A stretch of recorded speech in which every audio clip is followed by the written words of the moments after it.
Madam Speaker, at this time I'm happy to yield 5 minutes to my friend and colleague, the gentleman from Rhode Island, Mr. Langevin. The gentleman from Rhode Island is recognized for 5 minutes. So ordered.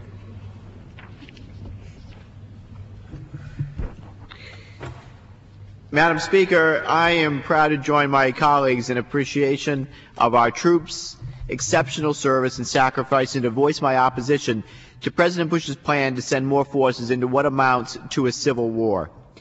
As a former member of the House Armed Services Committee and a new member of the Intelligence Committee, I recognize that our next steps in Iraq present one of the greatest security decisions our nation has faced in decades. The Iraq Study Group called the situation grave and deteriorating and said it requires a new approach. I agree. We can all conclude that an unstable Iraq torn by sectarian conflict would lead to continued violence and civilian casualties, provide combat training opportunities to those who would do us harm, and pose increased challenges to the region. Yet I disagree with President Bush's misguided belief that sending more Americans into combat will solve the problem. Our military has served valiantly for nearly 4 years, particularly in some very challenging and non-traditional missions, in some cases for which they were never trained.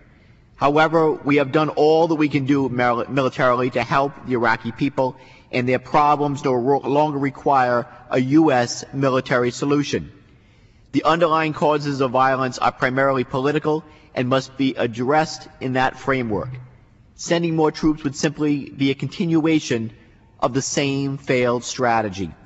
In October 2002, I expressed my concerns that President Bush's approach to Iraq could have dangerous ramifications in the region and America's own efforts in the war on terrorism. For those reasons and many others, I voted against authorizing use of force against Iraq, a war that was mismanaged by civilian leadership from the start. Now, to address our troops' lack of protective gear and up-armored Humvees, I supported legislation to provide additional funding for proper equipment, as well as other efforts to ensure our forces would be safe and effective.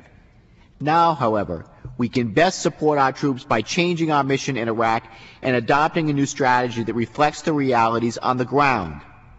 The Iraqis must now take the lead in providing for their own security, and we must reduce our presence to let them do so.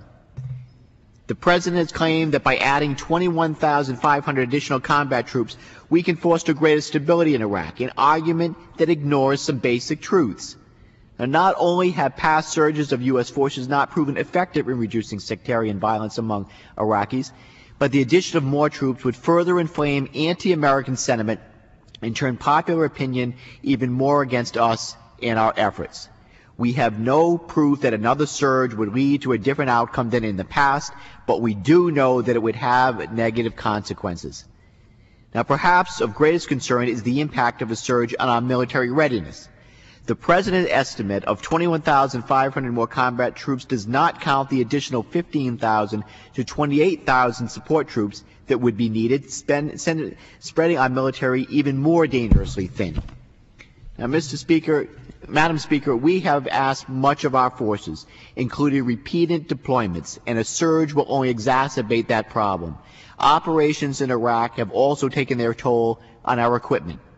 According to the Government Accountability Office, 40% of the Army's and Marine Corps' equipment is now located in the Central Command Theater of Operations.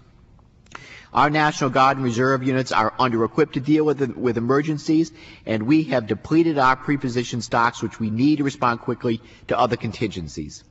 Now, in testimony before the Armed Services Committee in January, General Conway, Commandant of the Marine Corps, noted that an increase in forces in Iraq would increase our strategic risk and possibly lead to slower and less effective response to another potential threat. Madam Speaker, sending more troops to Iraq is a dangerous gamble with our national security, and we need a new approach. A number of experts, including the Iraq Study Group, have made important recommendations, and they must not be ignored. It is clear that the President's plan for escalation would harm our national security and ignores the will of the American people. I urge my colleagues to support this resolution so that we can promote a new strategy for Iraq and bring our troops home. Thank you, Madam Speaker, and I yield back the balance of my time.